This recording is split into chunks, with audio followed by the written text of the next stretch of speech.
গুরুত্বপূর্ণ সব খবর নিয়মিত এই আয়োজনে স্বাগত জানাচ্ছি আপনাদের সবাইকে। আমি দেবাশিস রঞ্জন সরকার। ক্লিক সিলিং ফ্যান, বিভিন্ন মডেলের কত ডিজাইন। ওয়াও, ক্লিক ফ্যান, প্রশান্তির হাওয়া ছড়িয়ে যাবে সবখানে। সন্ত্রাস বিরোধী আইনে নিষিদ্ধ করা হলো জামায়াতে ইসলামী ও ছাত্র শিবির সহ দলটির সব অঙ্গ সংগঠনকে। এ সংক্রান্ত গেজেট প্রকাশ করেছে স্বরাষ্ট্র মন্ত্রণালয়। এতে সাম্প্রতিক সহিংসতা, রাষ্ট্রীয় সম্পদ ধ্বংস ও হত্যাযজ্ঞ, ৭১ গণহত্যা এবং যুদ্ধাপরাধের অভিযোগ আনা হয়েছে সংগঠনটির বিরুদ্ধে।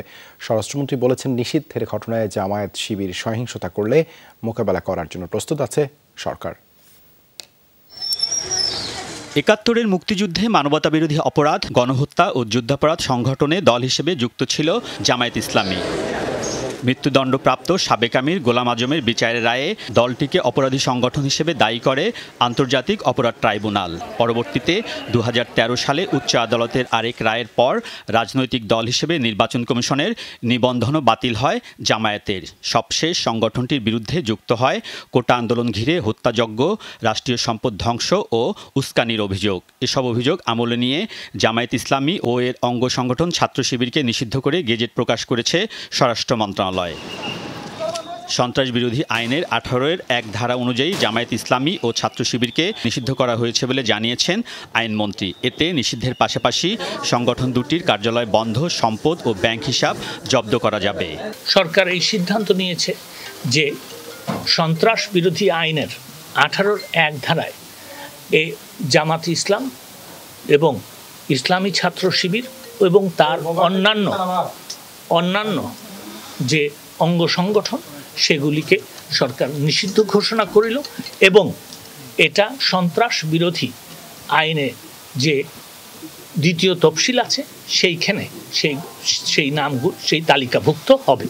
প্রজ্ঞাপনটা যেটা জারি করার সেইটা আইন মন্ত্রণালয় থেকে ভেটিং হয়ে অলরেডি চলে গেছে জায়গা মতো, ওইটাই ফাইনাল, ওইটা হয়ে গেছে। জামায়াত শিবির নিষিদ্ধের কারণে আইন শৃঙ্খলা পরিস্থিতির অবনতির শঙ্কা আছে। সে বিষয়ে সরকারের প্রস্তুতি আছে বলে জানিয়েছেন স্বরাষ্ট্রমন্ত্রী। আমরা মুক্তিযুদ্ধ করে দেশ স্বাধীন করছি না, ওদের বিরুদ্ধে তো আমরা সেই ৭১ থেকে যুদ্ধ করতেছি, কাজেই এইগুলো আমাদের সক্ষমতা অনেক আছে। কোটা আন্দোলনের সহিংসতার প্রেক্ষাপটে প্রধানমন্ত্রী শেখ হাসিনার সাথে গত ২৯ জুলাই রাতে ১৪ দলের বৈঠকে সিদ্ধান্ত হয়েছিল জামায়াত ইসলামী ও ছাত্র শিবির নিষিদ্ধের। দুর্ভাগ্যের বিষয় যে আলমগীর স্বপন, যমুনা নিউজ, ঢাকা।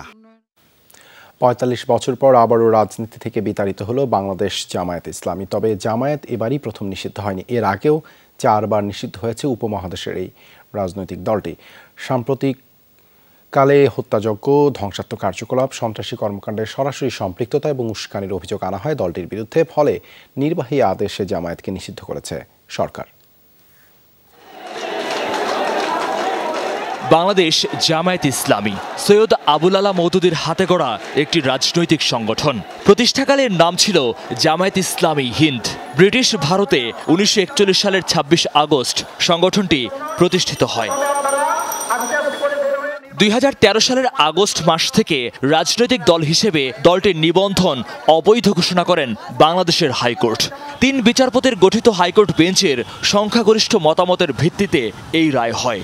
ওই রায়ের ফলে জামায়াত দলগতভাবে ও দলীয় প্রতীকে নির্বাচন করার অধিকার হারায়।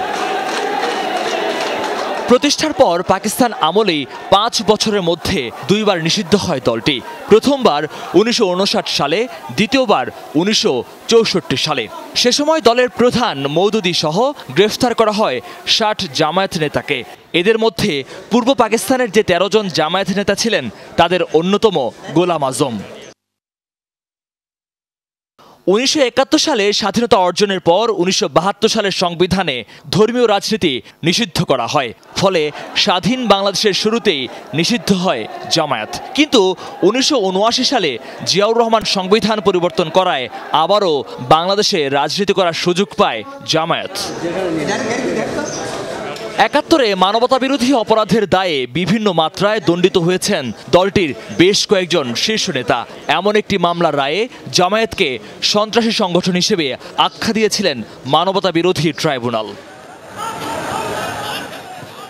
জামায়াতের ছাত্র সংগঠন ইসলামী ছাত্র শিবিরের বিরুদ্ধেও বিভিন্ন সময়ে সন্ত্রাসী কর্মকাণ্ডের অভিযোগ ছিল। মহিউদ্দিন মধু, যমুনা নিউজ, ঢাকা। এদিকে জামায়াত শিবির নিষিদ্ধের সিদ্ধান্তকে স্বাগত জানিয়েছেন রাজনৈতিক বিশ্লেষক ও মুক্তিযুদ্ধ গবেষকরা। তারা বলছেন অনেক পরে হলেও মুক্তিযুদ্ধের বাংলাদেশে এটি সাহসী সিদ্ধান্ত। এই সিদ্ধান্তে জামায়াত শিবির আরও সহিংস হতে পারে শঙ্কা জানান বিশেষজ্ঞরা। বলেন ভূ রাজনীতির চাপও আসতে পারে সরকারের উপর। সঠিক সিদ্ধান্ত নিয়ে এসব চ্যালেঞ্জ মোকাবেলা করতে হবে। যুদ্ধাপরাধীদের রায় কার্যকরে বিদেশি চাপ সামাল দেওয়ার অভিজ্ঞতা আছে সরকারের। এক্ষেত্রেও চাপ সামাল দেওয়ার আশাবাদ জানান গবেষকরা। জামাত তো বহু পূর্বেই নিষিদ্ধ হওয়া উচিত ছিল এবং সরকারেরও সে কাজটা করা উচিত ছিল, কিন্তু সরকার সে কাজটি যথাসময়ে করে নাই। হয়তো এখন তারা বুঝতে পারছে যে বীরদর সাপ সে কখনো পোষ মানে না, সুযোগ পেলে সে সবল দেয়। দক্ষিণ এশিয়ার আঞ্চলিক নিরাপত্তা, জননিরাপত্তা সব কিছুর জন্য একটা মারাত্মক হুমকি হয়ে দাঁড়িয়েছে। এই সময় জামাত নিষিদ্ধ করার কোনো বিকল্প কিছু ছিল না। এটা সময়ের দাবি, সেই দাবি সরকার পূরণ করেছে। এতে আছে অ্যান্টিব্যাকটেরিয়াল ফিল্টার। এর ইনভার্টার টেকনোলজি বিদ্যুৎ খরচ বাঁচায়, তাই বিশ্বের 1 নম্বর এসি নির্মাতা গ্রি। কোটা আন্দোলনের নাম দিয়ে নাশকতা করে জঙ্গিবাদী কর্মকাণ্ড করা হচ্ছে, তাই অভিভাবকদের সতর্ক করেছেন প্রধানমন্ত্রী শেখ হাসিনা। দুপুরে রাজধানীর কৃষিবিদ ইনস্টিটিউটে কৃষক লীগের আলোচনা সভায় এই আহ্বান জানান তিনি। প্রধানমন্ত্রী বলেন, আদালতে ন্যায় বিচারের আশ্বাস দেওয়ার পরও আন্দোলনের নামে যে এত প্রাণ ঝরে গেল, এ দায় কার? বলেন, কোটা সংস্কার করে দেওয়ার পরেও আন্দোলন না থামার পেছনে কারা ছিল সে প্রশ্ন রাখেন শেখ হাসিনা। তিনি বলেন, একদিকে আন্দোলন চলেছে, অন্যদিকে ঢাকার চারিদিকে জঙ্গি ঢুকে মানুষ হত্যা করেছে। ঢাকা বিশ্ববিদ্যালয়ে অস্ত্রসহ ভাঙচুর তছনছ করার ফুটেজ পাওয়া গেছে বলেও উল্লেখ করেন প্রধানমন্ত্রী। ছাত্রীদের ও 3 জন নারী সাংবাদিককে লাঞ্ছিত করার কথা উল্লেখ করেন শেখ হাসিনা। বলেন, পুলিশ ও আওয়ামী লীগ নেতাদের নির্মম হত্যা করা হয়েছে, মিথ্যা গুজব ছড়িয়ে মানুষকে নামানো হয়। সরকার প্রধান বলেন, জামায়াত শিবির নিষিদ্ধ হবে সন্ত্রাস বিরোধী আইনের 18 ধারায়। তিনি ক্ষমতার থেকে মানুষের জীবন নেবেন, তা হতে পারে না। যারা ওই যুদ্ধ অপরাধীদের দোষর ছিল, এদেশে গণহত্যা, লুটপাট, নারী ধর্ষণ, অগ্নিসংযোগ, এই সমস্ত কাজের সঙ্গে যারা জড়িত তাদেরই দোষর হিসেবে নিজেদেরকে গড়ে তুলেছে। আর সেই আঘাতটা আপনারা দেখলেন এই মাত্র কিছুদিন আগে। শিক্ষক থেকে শুরু করে গার্জিয়ান থেকে শুরু করে সবাই, অনেক শিশুদের নিয়েও হাজির হচ্ছে। আমার খুব সন্দেহ হলো যে এটার পিছনে অন্য কিছু আছে। এত বড় দুর্যোগেও ওই বাড়িগুলি দাঁড়িয়ে আছে কোন শক্তিতে? সেজন্য প্রয়োজন উচ্চ শক্তির নির্মাণ সামগ্রীর ব্যবহার, যেমন জিপিএইচ কোয়ান্টাম B600DR, বাংলাদেশের উচ্চ শক্তি সম্পন্ন একমাত্র রড। এক সপ্তাহ পর নিজ নিজ পরিবারে ফিরে গেছেন বৈষম্য বিরোধী ছাত্র আন্দোলনের 6 সমন্বয়। গোয়েন্দা কার্যালয় থেকে তাদেরকে দুপুরে নিজ নিজ ঠিকানায় পৌঁছে দেওয়া হয়। একটি রিটের শুনানিতে তাদেরকে হেফাজতে রাখার বিষয়ে প্রশ্ন তুলেছিলেন আদালত। ডিবি অফিসে খাবার খাওয়ানোর ফুটেজ প্রকাশেরও সমালোচনা হয়। একাধিক রাজনীতিকের সঙ্গে তাদের টেলিফোন আলাপের বিষয়ে জিজ্ঞাসাবাদ করার কথাও জানিয়েছিলেন ডিবি থেকে সদ্য বদলি হওয়া অতিরিক্ত পুলিশ কমিশনার। বৈষম্য বিরোধী ছাত্র আন্দোলনের 3 সমন্বয়ক নাহিদ ইসলাম, আসিফ মাহমুদ আর আবু বাকেরকে 26 জুলাই শুক্রবার নিয়ে যাওয়া হয় ডিবি কার্যালয়ে। পরদিন আরও 2 সমন্বয়ক সার্জিস আলম আর হাসনাত আবদুল্লাহকেও নেওয়া হয় সেখানে। রোববার এই দলে সামিল হতে হয় সমন্বয়ক নুসরাত তাবাসসুমকেও। ডিবি হেফাজতে সমন্বয়কদের খাওয়ার একটি ভিডিও বাইরে আসে। এছাড়া ভিডিও বার্তাও পাঠানো হয়। বলা হয়, মূল দাবি মেনে নেয় আন্দোলন কর্মসূচি প্রত্যাহার। সার্বিক স্বার্থে আমরা এই মুহূর্তে থেকে আমাদের কর্মসূচি প্রত্যাহার করছি। পরের দিন দুপুরের দিকে সমন্বয়কদের সঙ্গে দেখা করানো হয় পরিবারের সদস্যদের। তাদেরকেও খাওয়ানোর ফুটেজ আসে বাইরে। বিষয়টি গড়ায় উচ্চ আদালতেও। আন্দোলনে গুলি না চালানো এবং সমন্বয়কদের মুক্তি চেয়ে করার রিটের শুনানিতে হাইকোর্টের মন্তব্য, ধরে নিয়ে ডিবি অফিসে খাইয়ে ছবি তোলা জাতীয় লেভেলের মশকরা। জাতির সাথে এমন মশকরা করবেন না। হাতের টেবিলে বসে ছবি তুইলে এটাই করেন, আপনি কি এটা মশকরা পাইছেন? ঠিক এই মশকরা ল্যাঙ্গুয়েজটা ইউজ করছে। বিচারপতি অসুস্থ থাকায় এই রিটের শুনানি হয়নি বুধ ও বৃহস্পতিবার। এরই মধ্যে অতিরিক্ত কমিশনার হারুনুর রশিদকে বদলি করা হয় ডিবি থেকে। বৃহস্পতিবার ছেড়ে দেয়া হলো সমন্বয়কদের। ডিবি জানায়, সমন্বয়কদের তুলে দেয়া হয় ঢাকা বিশ্ববিদ্যালয়ের প্রক্টরের কাছে। ঢাকা মেডিকেলের একজন চিকিৎসক তাদের স্বাস্থ্য পরীক্ষা করেন। উপস্থিত ছিলেন জেলা প্রশাসনের একজন নির্বাহী ম্যাজিস্ট্রেট। নাহিদ ইসলামের বাবা জানান, ভোর 6টার দিকে সবার পরিবারকে ফোন দিয়ে ডিবি অফিসে যেতে বলা হয়। দুপুর 1:30টার দিকে ডিবি নিজস্ব পরিবহনে বাসায় পৌঁছে দেয় সবাইকে। সচিবালয়ে আইনমন্ত্রী আনিসুল হক জানান, সমন্বয়কদের ইচ্ছা অনুযায়ী তাদের যেতে দেয়া হয়েছে। আজকে তারাও যখন বলছে যে তাদের নিরাপত্তার আর প্রয়োজন নাই, তো তাদেরকে আমরা ইয়ের থেকে তারা চলে যাওয়ার ইচ্ছা যখন প্রকাশ করে তারা চলে যাওয়ার ও আমরা চলে যেতে কোনো বাধা দিইনি এবং তারা চলে গেছে। ডিবি সূত্র জানায়, দুদিন আগে মঙ্গলবার রাত থেকে তাদের ছেড়ে দেওয়ার দাবিতে 6 জন অনশন শুরু করেন। কিছুই খাননি তারা। বিকেলে নিজের ফেসবুক পোস্টে সমন্বয়ক সার্জিস আলম জানান, আন্দোলনের পথটা যেহেতু সত্যের আর ন্যায়ের, তাই যে কোনো কিছু মোকাবেলা করতে বিন্দুমাত্র বিচলিত নন তিনি। আখলাকুস সাফা, যমুনা নিউজ, ঢাকা। ছাত্র আন্দোলনে গুলি হামলার প্রতিবাদে ঢাকা বিশ্ববিদ্যালয়ে সমাবেশ ও মিছিল করেছেন শিক্ষক শিক্ষার্থীরা। অভিযোগ করা হয়, যারা গুলি করেছে তাদের বিচার না করে বাসা রাস্তা থেকে আটক করা হচ্ছে শিক্ষার্থীদের। শিক্ষকরা বলেন, নিষ্পাপ মানুষের উপর গুলি ও হত্যার বিচার না করতে পারলে কারো ক্ষমতায় থাকার অধিকার নেই। সমাবেশ শেষে একটি মিছিল বের হয়। কলাভবন, ভিসি চত্বর, টিএসসি, শহীদ মিনার প্রদক্ষিণ করে শেষ হয় কর্মসূচি।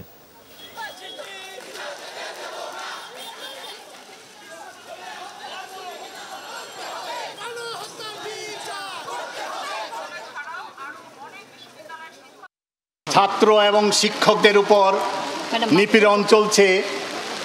দেশটা চালানো হচ্ছে একটা ব্রিটিশ আমলের মতো ডিভাইড অ্যান্ড রুল। প্রতিবাদ করলেই ট্যাগ লাগিয়ে দেওয়া হয়। এই ট্যাগানো বন্ধ করতে হবে।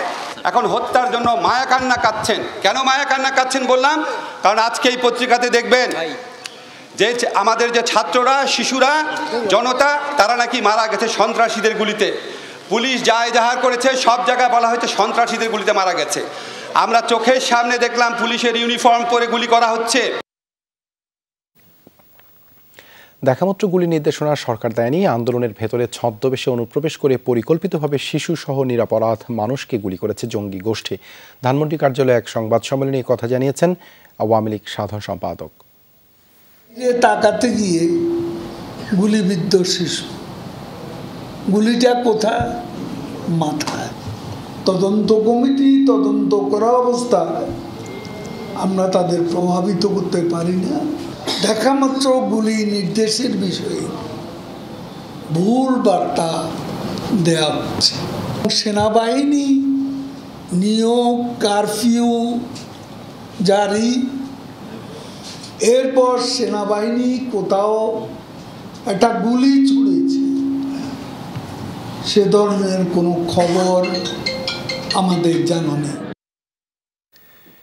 টাইম মেশিন দিয়ে অতীতে যেতে পারলে প্রতিটি মৃত্যুই ঠেকিয়ে দিতেন বলে মন্তব্য করেছেন তথ্য প্রতিমন্ত্রী মোহাম্মদ আরাফাত। বলেন, সব মৃত্যুর ঘটনার তদন্ত ও বিচার হবে। দুপুরে সচিবালয়ে সমসাময়িক ইস্যুতে এ কথা জানান তিনি।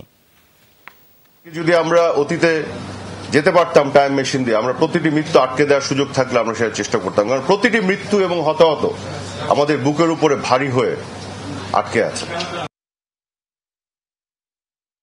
গরম গরম ভাত সকাল কিংবা রাত, এটা Jamuna rice cooker, simplify cooking. ক্ষমতাসীন আওয়ামী লীগ সরকার আজ রাষ্ট্রঘাতী ও প্রাণঘাতী সরকারে পরিণত হয়েছে বলে মন্তব্য করেছেন বিএনপি মহাসচিব মির্জা ফখরুল ইসলাম আলমগীর। বিকেলে গণমাধ্যমে পাঠানো বিবৃতিতে ছাত্র জনতা হত্যার দায় নিয়ে অতি দ্রুত পদত্যাগ করে জনতার ক্ষমতা জনতার কাছে ফিরিয়ে দেওয়ার আহ্বান জানান তিনি। মির্জা ফখরুল হুঁশিয়ার করে বলেন, নির্যাতন যত বৃদ্ধি পাবে, গণপ্রতিরোধ তত দুর্বার হবে। সুপরিকল্পিতভাবে আইনশৃঙ্খলা বাহিনী ও প্রশাসনকে সাধারণ মানুষের বিপক্ষে দাঁড় করানো হচ্ছে উল্লেখ করে একে রাষ্ট্রের জন্য অশনি সংকেত বলে মন্তব্য করেন তিনি। বিবৃতিতে মির্জা ফখরুল জাতির এই ক্রান্তি লগ্নে দেশপ্রেমিক সকলকে শাসক গোষ্ঠীর বিরুদ্ধে রুখে দাঁড়ানোর আহ্বান জানান। এখন যাদেরকে নিষিদ্ধ করা হচ্ছে তাদের সাথে একসঙ্গে কেয়ারটেকার সরকার নিয়ে আন্দোলন করেছে আওয়ামী লীগ। বিকেলে রাজধানীতে এক সংবাদ সম্মেলনে কথা বলেন জমিয়তে উলামায়ে ইসলাম বাংলাদেশের মহাসচিব মঞ্জুরুল ইসলাম আফেন্দি। বলেন, শিক্ষার্থীদের ন্যায়সঙ্গত ও শান্তিপূর্ণ আন্দোলনকে আজকের এই জটিল পর্যায়ে আনার জন্য সরকারই দায়ী। কোটা বিরোধী আন্দোলনকে সহিংসতায় রূপ দেওয়ার জন্য সরকারের দায়িত্বশীল ব্যক্তিদের উস্কানিমূলক বক্তব্য ও সরকার দলীয় ছাত্র সংগঠনের সশস্ত্র নেতাকর্মীদেরকে সাম্প্রতিক কর্মকাণ্ডকে অন্যতম কারণ বলে মনে করেন তিনি। নির্বিচারে গুলি চালিয়ে আন্দোলন দমন করতে চাওয়ায় গোটা দেশ অগ্নিগর্ভ হয়ে ওঠে বলেও মন্তব্য করেন তিনি। দৃশ্যমান ও বিরাজমান সংকট থেকে মুক্তি পেতে আমরা সরকারকে দেশ ও জাতির বৃহত্তর স্বার্থে পদত্যাগ করার উদাত্ত আহ্বান জানাচ্ছি। একাত্তরে পাকিস্তানিরা যেভাবে নির্যাতন করেছে এখনও সেভাবেই চালানো হচ্ছে বলে অভিযোগ করেছেন সুশাসনের জন্য নাগরিক সুজন সম্পাদক বদিউল আলম মজুমদার। রাজধানী রিপোর্টার্স ইউনিটিতে এক সংবাদ সম্মেলনে তিনি বলেন, উপসর্গের নয় প্রধান রোগের চিকিৎসা করতে হবে, তা না হলে কোটা সংস্কার আন্দোলনের সমাধান হবে না। স্বাধীনতা নেই, মানবাধিকার নেই, গণতন্ত্র নেই, ভোটাধিকার নেই জানিয়ে বদিউল আলম জানান, দেশের মানুষ বিভিন্ন অধিকার থেকে বঞ্চিত। আমাদের বীর মুক্তিযোদ্ধারা প্রাণ দিয়েছে যে আমাদের ভোটাধিকার, আমাদের অন্যান্য নাগরিক অধিকার প্রতিষ্ঠার জন্য। আজ আমরা এই স্বাধীন দেশের নাগরিক অধিকার থেকে, ভোটাধিকার থেকে বঞ্চিত। এগুলোর আমাদের প্রতিষ্ঠা না হলে কিন্তু তাহলে রোগের উপসর্গে চিকিৎসা হবে, রোগ চিকিৎসা হবে না। জাতিসংঘের ফ্যাক্ট ফাইন্ডিং মিশন পাঠানোর প্রস্তাবে এখনই সাড়া দিচ্ছে না সরকার। এই অবস্থানের কথা জানিয়ে বিচার বিভাগীয় তদন্ত কমিশন চাইলে তাদের কারিগরি বা ফরেনসিক সহ অন্যান্য খাতে সহায়তা নিতে পারে বলে জানিয়েছেন পররাষ্ট্র সচিব মাসুদ বিন মোমেন। জাতিসংঘের পাশাপাশি ইতালিও তদন্তে সহায়তার আগ্রহ দেখিয়েছে বলে জানান তিনি। কোটা সংস্কার আন্দোলন থেকে উদ্ভূত পরিস্থিতি নিয়ে দ্বিতীয় দফা বিদেশি কূটনীতিকদের জন্য পররাষ্ট্র মন্ত্রণালয়ের ব্রিফিং। তবে এ দফায় জাতিসংঘের আবাসিক সমন্বয়কারী ছাড়া মাত্র 22টি দেশের মিশন প্রধান আমন্ত্রিত। এর মধ্যে ছিলেন সম্প্রতি পরিস্থিতি নিয়ে উদ্বেগ জানানো যুক্তরাষ্ট্র, যুক্তরাজ্য, কানাডা সহ 14টি দেশের দূতাবাস প্রধান। এছাড়াও চীন, ভারত, সৌদি আরব, তুরস্ক সহ কয়েকটি দেশ ছিলেন আজকের ব্রিফিংয়ে। লোডস অফ ইনফরমেশন, ডেটা ওদের কাছে আছে। আমরা বলেছি যে আমরা প্রতিটি জিনিস নিয়ে কথা বলতে প্রস্তুত। তাদের সামনে সরকারের অবস্থান তুলে ধরেন পররাষ্ট্র সচিব। পরে তিনি জানান, পশ্চিমা 14 দেশের উদ্বেগের লিখিত জবাব দিয়েছে পররাষ্ট্র মন্ত্রণালয়। যে সমস্ত কনসার্ন ছিল এবং এই যে বেশ কয়েকটি দেশের রাষ্ট্রদূতরা যে চিঠি লিখেছিলেন মাননীয় পররাষ্ট্রমন্ত্রীকে, সেই চিঠি কিন্তু আমরা লিখিত জবাবও দিয়েছি এবং সেই জবাবে কিন্তু উই হ্যাভ অ্যাড্রেসড তাদের যেই সমস্ত ইস্যুগুলো আছে। সম্প্রতি মৃত্যুসহ সহিংসতার ঘটনায় ফ্যাক্ট ফাইন্ডিং মিশন পাঠানোর কথা বলেছে জাতিসংঘ। এ নিয়ে সরকারের অবস্থান জানতে চান সাংবাদিকরা। জাতিসংঘের থেকে তারা বলেছে, কিন্তু কোনো স্পেসিফিক কিছু না, এটা তো একটা ঢালাও একটা প্রস্তাব। সুতরাং আমরা তাদের সাথে আলাপ আলোচনা করব, আমাদের যে কমিটি আছে সেটার কাজটা করতে দেওয়া হোক। সুতরাং তারপরে সেটার যদি কোনো থাকে তখন আমরা, বাট এই মুহূর্তে আমরা আরেকটা সেপারেট বা একটা প্যারালাল কিছু আমরা করতে চাই না। পুলিশ, র্যাব সহ আইনশৃঙ্খলা বাহিনীর গুলি নিয়ে নানা প্রশ্ন ছিল কূটনীতিকদের। এসব ঘটনার ব্যাখ্যা দিয়ে সরকার বলছে, গত কয়েকদিন সহনশীলতার পরিচয় দিয়েছে আইনশৃঙ্খলা বাহিনী। আইনশৃঙ্খলা রক্ষাকারী বাহিনী বা যারা এখন মাঠে আছেন তারা যথেষ্ট সহিষ্ণুতা দেখাচ্ছেন বা তারা আইনের মধ্যে থেকেই তাদেরকে বোঝাতে চেষ্টা করছেন। কোনো ক্ষেত্রে সক্ষম হয়েছেন, কোনো ক্ষেত্রে হয়তো সফল হননি। তবে সরকারের এসব ব্যাখ্যায় বিদেশিরা কতটা আশ্বস্ত হলেন তার সুনির্দিষ্ট জবাব পাওয়া যায়নি। মাহফুজ মিশু, যমুনা নিউজ, ঢাকা। 10 আগস্ট পর্যন্ত স্থগিত থাকবে এইচএসসি পরীক্ষা। এরপরে 11 তারিখ থেকে নতুন রুটিনে পরীক্ষা নিতে চায় আন্তঃশিক্ষা বোর্ড। বাংলাদেশ আন্তঃশিক্ষা বোর্ড সমন্বয় কমিটি এ বিষয়ে একটি বিজ্ঞপ্তি প্রকাশ করেছে আজ। বিজ্ঞপ্তিতে আন্তঃশিক্ষা বোর্ড সমন্বয় কমিটির সভাপতি এবং ঢাকা শিক্ষা বোর্ডের চেয়ারম্যান অধ্যাপক তপন কুমার সরকার সই করেছেন। ওই বিজ্ঞপ্তি অনুসারে 4 আগস্ট থেকে সব শিক্ষা বোর্ডের পরীক্ষা পুনরায় শুরুর কথা থাকলেও উদ্ভূত পরিস্থিতিতে সেগুলো স্থগিত করা হয়। জানানো হয়, পরীক্ষার্থীদের নিরাপত্তার কথা চিন্তা করে এই সিদ্ধান্ত। 11 তারিখ থেকে নতুন রুটিন অনুসারে শুরু হবে পরীক্ষা, যা পরবর্তী বিজ্ঞপ্তির মাধ্যমে জানিয়ে দেয়া হবে। পিরোজপুরে নিজ গৃহ থেকে একজন কৃষকের হাত পা বাঁধা মরদেহ উদ্ধার করেছে পুলিশ। বৃহস্পতিবার সকালে সদর উপজেলার কাঁথুলিয়া গ্রামে ঘটনা ঘটে। নিহতের নাম তপন কুমার হালদার। পুলিশ জানায়, ছেলে মেয়ে ও স্ত্রী কাজের সূত্রে বাড়ির বাইরে থাকায় বাড়িতে একাই ছিল তপন। সকালে অনেক বেলা পর্যন্ত তার কোনো খবর না পেয়ে প্রতিবেশীরা তার ঘরে খোঁজ করতে যান। এ সময় ঘরের মধ্যে তাকে হাত পা বাঁধা অবস্থায় পড়ে থাকতে দেখে পুলিশে খবর দেয় তারা। প্রাথমিক ধারণা, পূর্ব শত্রুতার জের ধরেই এই ঘটনা ঘটেছে। ঘটনাটি খতিয়ে দেখছে পুলিশ। অনুষ্ঠিত হলো national credit and commerce bank PLC NCC ব্যাংকের 39তম বার্ষিক সাধারণ সভা। বৃহস্পতিবার ভার্চুয়াল এই সভায় সভাপতিত্ব করেন ব্যাংকের চেয়ারম্যান মোহাম্মদ আবুল বাশার। সাধারণ সভায় 2023 সালের জন্য 12% নগদ লভ্যাংশ অনুমোদন করা হয়। এছাড়া 2023 সালের বাৎসরিক নিরীক্ষিত হিসাব, পরিচালনা পর্ষদের প্রতিবেদন ও নিরীক্ষকদের প্রতিবেদন সংখ্যাগরিষ্ঠ ভোটে গৃহীত হয়। চেয়ারম্যান বলেন, ব্যাংকের শেয়ার হোল্ডার্স ইকুইটি ও মোট সম্পদ পর্যায়ক্রমে বৃদ্ধি পাচ্ছে, যার ফলে ক্রেডিট রেটিং ও ক্যামেলস রেটিংয়ে উন্নতি দেখা যাচ্ছে। উন্নত প্রযুক্তির ব্যবহার ও গ্রাহক সেবার মান বৃদ্ধির মাধ্যমে এনসিসি ব্যাংক সফলতার দিকে এগিয়ে যাচ্ছে বলে মন্তব্য করেন তিনি। এনসিসি ব্যাংকের ঊর্ধ্বতন কর্মকর্তারাও সভায় অংশ নেন। এই ছিল আজকের সব খবরের আয়োজনে। এতক্ষণ সাথে থাকার জন্য ধন্যবাদ সবাইকে।